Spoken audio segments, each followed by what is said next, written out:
Le meilleur sport de tous les temps. Ce soir, je te racontais l'histoire du football. Officiellement créé au 19e siècle, il était déjà pratiqué au Moyen-Âge, mais il était appelé le soul, et je te cache pas que c'était beaucoup plus violent avant. En 1848, les règles officielles seront créées, et quelques mois plus tard, des clubs indépendants dans le monde entier vont voir le jour. Mais c'est en Grande-Bretagne qu'il y aura le plus d'évolution.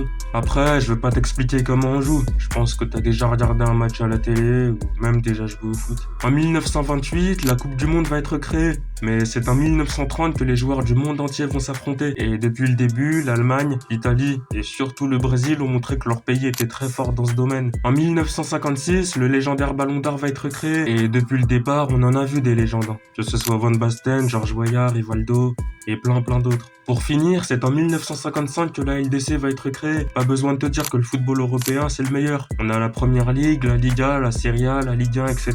Et les mardis et mercredis soirs, quand la Ligue des Champions se joue, c'est très électrique.